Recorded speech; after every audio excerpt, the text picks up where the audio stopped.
September 13th, 2019. The day many in the Borderlands community thought would be a celebration or a moment in Borderlands history to remember. Boy, oh boy, were they right. But not for the reasons you'd expect. I want to ask a question real quick, okay? Alright. When you think of Borderlands 3, what do you remember the most? Is it the smooth movement?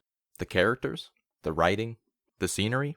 Well, for me, it's this little character named Ava, who played a very small role, pretty insignificant, and was loved by everybody. Is what I would have said if the story didn't feel like it was written by an AI. This character, this one character, may have ruined the entire launch of Borderlands 3 for a chunk of the player base for one reason and one reason only: the way she was written into the game. You see, most of these characters that we love in the franchise felt like they deserved the love that we gave them, but Ava almost feels like she demands the love without ever really earning it. But let me not get ahead of myself. Let's start things off with how we met Ava. Cool if I take this. Thanks, later.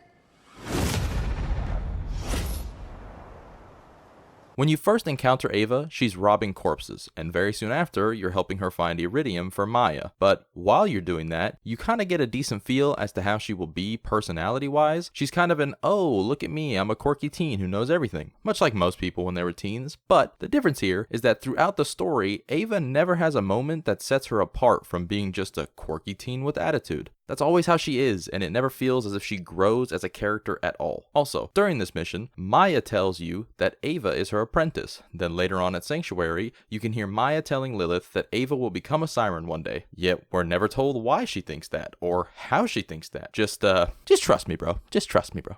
The next time we encounter Ava is after we defeat the first vault monster. She shows up, and Maya now has to talk with her apprentice, while we, as the player, loot the vault, meaning we have no idea what was said or even alluded to during their conversation. I feel like Gearbox could have started Ava's redemption arc here if we could have at least stayed and heard what was said during this conversation, because to me it just felt like a huge missed opportunity. But alas, we exit the vault, then Tyreen and Troy show up and leash the vault monster. Then Ava starts running her mouth and essentially provoking the twins to do something.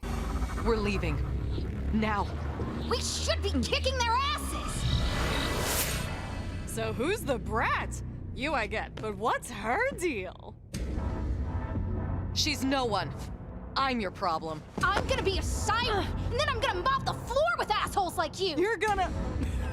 Is that how you think this works? This part of the game and the next part coming up is what I feel made the player base turn on the game completely. Maya dies, Troy gets her powers, then they dip. We return to Sanctuary to hear what's to come next, as Maya was just killed, and we get what is probably the worst handled main character death in video game history. Tannis says a few lines about people dying, being a part of war, blah blah blah blah blah, says a few jokes, then we get this.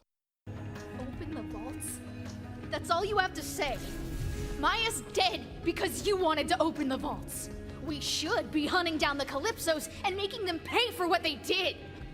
It's not that easy. Maya always told me a vault hunter runs toward the fire.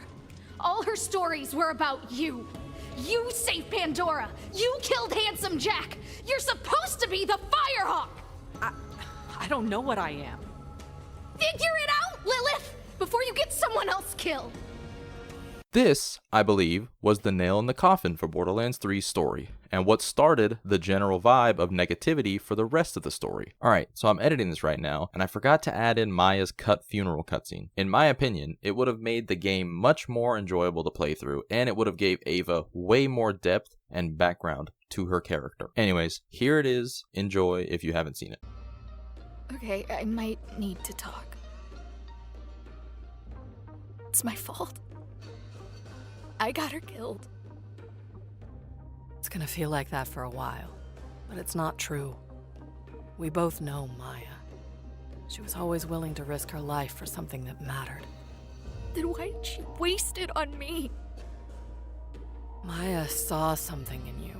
She believed in what you're going to become. She wanted to light the way for you when she was gone. She used to tell me all about what you did on Pandora. About the Firehawk. She said you always ran toward the fire. He sounded like everything I ever wanted to be. So much strong. A leader with a whole army at my back. Invincible. None of us are, Ava. Yeah, I know. Anyway, sounds like Maya left out a lot. I made my share of screw-ups. Running toward the fire all the time gets you burned. But you never got anyone killed. I did. Someone I cared about. Oh.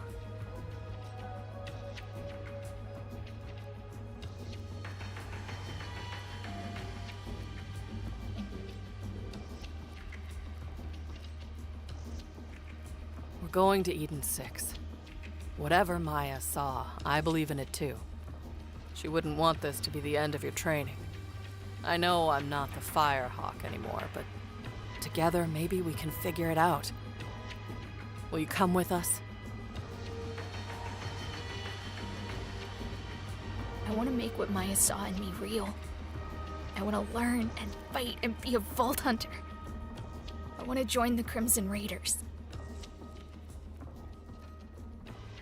Then welcome to the family. But we aren't done yet. The absolute worst thing for me has yet to be mentioned, and that's the end of the game. After defeating Tyreen, you loot the vault, then get told the only way to stop the Great Vault from opening is to remove Elpis in its entirety from existence. So, what did the writers do? Probably made like a super duper emotional ending to send off Lilith, right? Right? Lilith gives Ava control of Sanctuary, then flies into Elpis, thus destroying it and stopping the vault from opening. Run towards the fire. Sanctuary's yours, Ava. Be ready.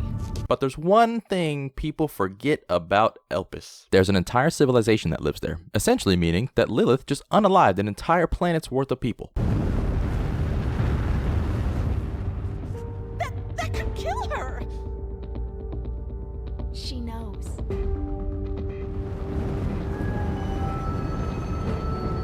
She's the Firehawk.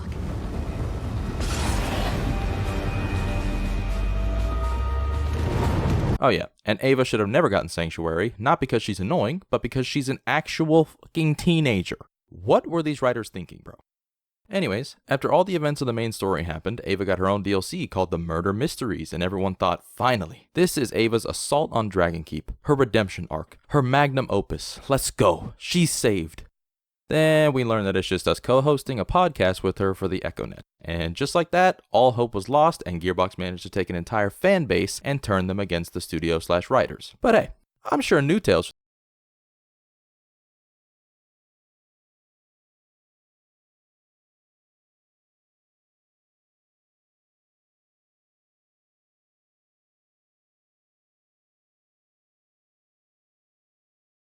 a like would be appreciated, as it helps me out a ton. If you disagree with me, let me know why in the comments, as I love open discussions on topics like these. And if you want to see more from me, hit subscribe. I'd love to have you in our community. Alright, with that said, I hope you all have a good day. Goodbye.